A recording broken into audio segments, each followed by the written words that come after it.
of short-term profit. But Francesca, do you think the M4 relief road should have been built or shouldn't? Well, I don't know about the details of the local traffic, but what I do know is it's obviously an issue for local people. But the biggest issue is how do we switch to an economy and a way of life that is not going to destroy all our futures. Adam. We were against the black route, but look, you know, it was in the Labour manifesto, and they reneged on that promise, and that's going to undermine people's trust, right? What they should have done is they shouldn't have wasted 100 million and taken 10 years to come to that decision, right? They should have looked, if they were never going to do it, they should have looked at the alternatives. We put the blue route, the alternative route on the table. We also agree, look, we need to invest. You might have to familiarise, those who aren't from the blue route versus the black route. There were two alternative routes. The blue route wasn't using basically our entire capital investment budget for the next, 5-6 years or decade would have been used just in one project. I agree with the speaker there. We've got transport problems in the whole of Wales, in every part of Wales, because we've got an infrastructure that isn't fit for purpose, right?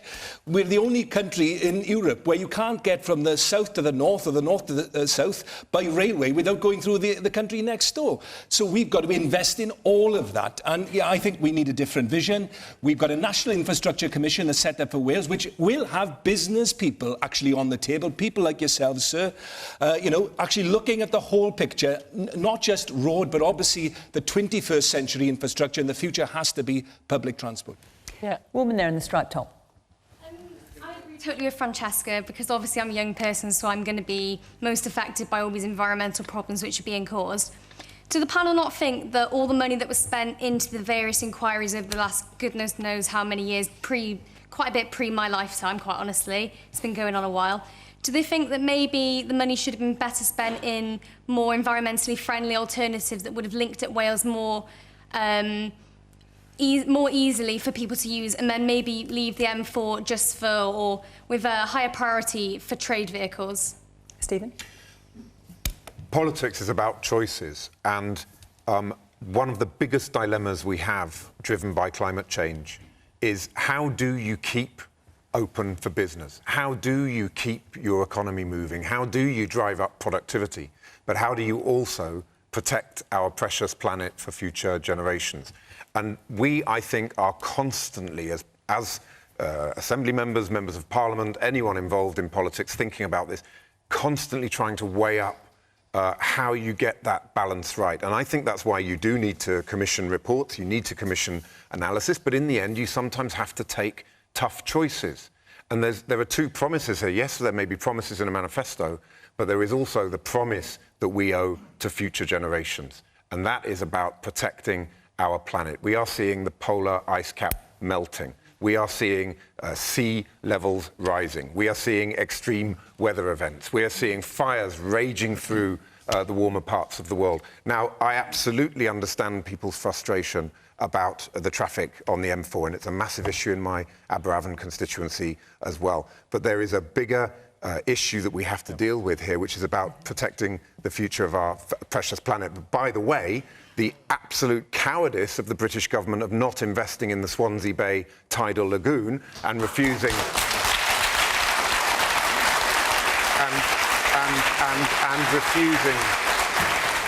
and refusing to electrify our railway line to Swansea. It's the Tory government in Westminster that's got some serious questions to answer when it comes to that point about protecting the future of our precious planet for future generations. Stephen, how many miles of railway did Labour electrify in Wales when they were in government in Westminster? Well, I think it was none, or possibly about 3 miles. This government has got the biggest investment programme in our railway network since the Victorian era. Well, bring it to Swansea, please, Theresa. Can you bring it to Swansea? Including important improvements in relation to the railways in Wales. And I also want to sort of emphasise that cancelling the climate change is not an excuse to cancel this road project. The way to reduce emissions from transport is to shift to electric vehicles. That is the only way to do it. I think cancellation of this road after promising to do it, after it's been discussed for years, after millions of pounds have been spent on planning inquiries is deeply disappointing. This is a crucial route for Wales. I think that road could have been significantly advantageous in terms of the Welsh economy, and I can understand why people feel deeply let down about what's happened.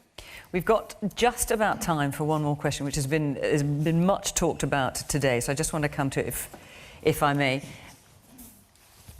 Sophie Holton. Should comments made in the context of a comedy programme ever be seen as incitement to violence? So you are, I assume, Sophie, talking about the comments made by Jo Brand. So Jo Brand was talking on a radio programme. She made a joke about the recent milkshake attacks on politicians. She said, why bother with a milkshake when you could get some battery acid? The BBC has now removed that joke from the catch-up service and says it regrets any offence that may have been caused. Francesca, I was going to ask you this as a comedian. What's your view on this? I get asked to comment on offensive jokes a lot. And what's your view on this particular one? Well, I think it wasn't the wisest comment in this climate, and I wouldn't have said it. It was said on the comedy show, and she followed it up with, obviously, I wouldn't do this. So I think she clearly intended it to be a joke. I know people like Farage are saying it was an incitement to violence and the police should be called. But it's good to remember that in 2017, he said that if Theresa May didn't deliver Brexit, he would don a khaki, pick up a rifle and go to the front line. So I think that comment could be seen as an incitement to violence too. I also think a few weeks ago we had a story break out about the British Army using photos of Corbyn as target practice. I don't recall there being much media outrage on that. It was widely reported, in fairness, but I Francesca. don't recall Nigel Farage expressing particular concern over the safety of Corbyn. So I think often these issues are not treated on principle, but whether they're politically convenient or not. Now, we've only got 5 minutes. I want you to be reasonably brief, if you would, Mark. Because, as Francesca said, Nigel Farage has talked about this today. He's been very critical. Yeah, and I think he's right to be. I mean, this sort of attacking people with milkshakes, I don't think is an issue, you know, in the way they say, of free speech. It's actually trying to shut down free speech. And from politicians on the right, there is a double standard here that left-wing comedians say this sort of thing. But answering Francesca's point, do you see a double standard from what Francesca was saying? Is that particular programme, it was pre-recorded. And the BBC saw nothing wrong with it at the time, put in what sounded like canned laughter after it, and has taken, you know, over two days to actually do anything about it after the Prime Minister actually called them out on it. I think that was a wrong thing to say. The reason Nigel Farage has to go everywhere with security is because of what is said and because of what that encourages people to do. Now, I fought a by-election in Rochester in 2014 in which there was a significant degree of intimidation. My family, we felt they had to leave and go somewhere else outside Rochester for a couple of weeks because it got to such a level. And at that time, I didn't hear people from the other side calling that out. And I would like to condemn any sort of violence, any sort of threats in politics. We have to get rid of it. We have to have a common standard and one that applies to the left as well as the right.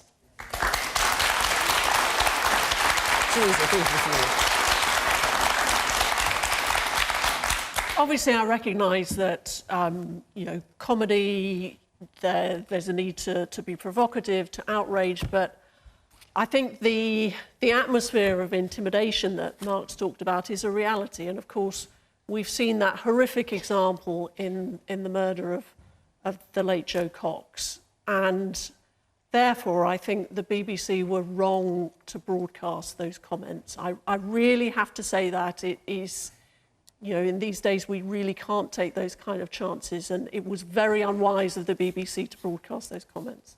Now, I'm just going to quickly take a couple of points from the audience. The man back there in the glasses. It seems amazing to me that there seems to be a complete lack of sense of humour and misunderstanding of what I heard that programme, and initially when Jo Brand made that comment, I was slightly shocked. And then, of course, I realised the whole context was how far can you push comments in a joking context? And she immediately made that very clear. The programme itself was called Heresies, for goodness sake.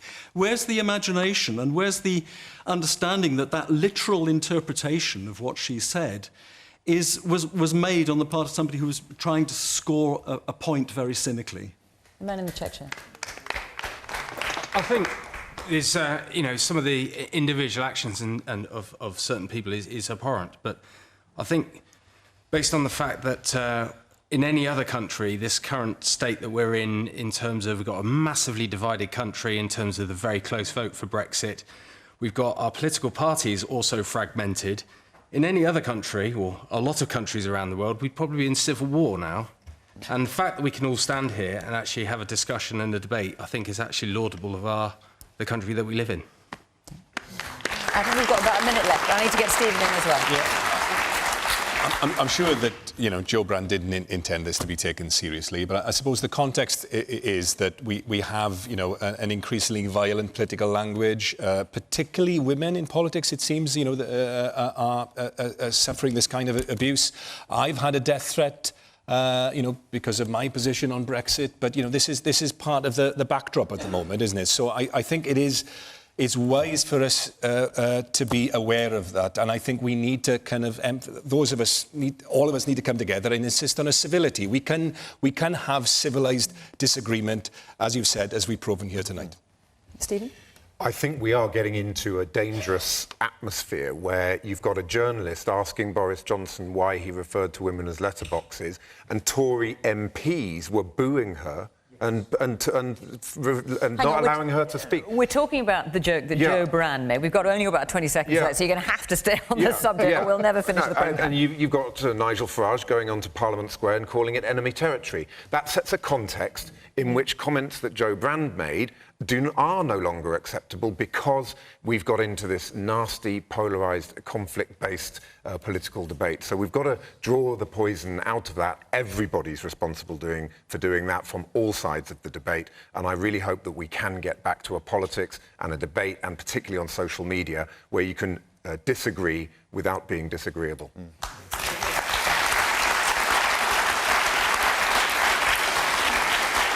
Well, a number of you have got your hands up. I'm afraid we are out of time. Our hour is up. We will be in Tottenham, in North London, next week, and the following week we will be in Halifax. Call 0330 123 9988 if you'd like to be in the audience, or you can go to the Question Time website. Here we are. Follow the instructions you can see on the screen. And if you want to continue the discussion, you want to have your say on tonight's topics, you can join Adrian, Charles and guests on Question Time Extra Time, and that is on 5 Live right now. But for now, we just got time to say thank you very much to my panel and for your candour earlier on. Thank you very much to the audience, and thanks to you at home for watching and listening. From Brecon, bye-bye.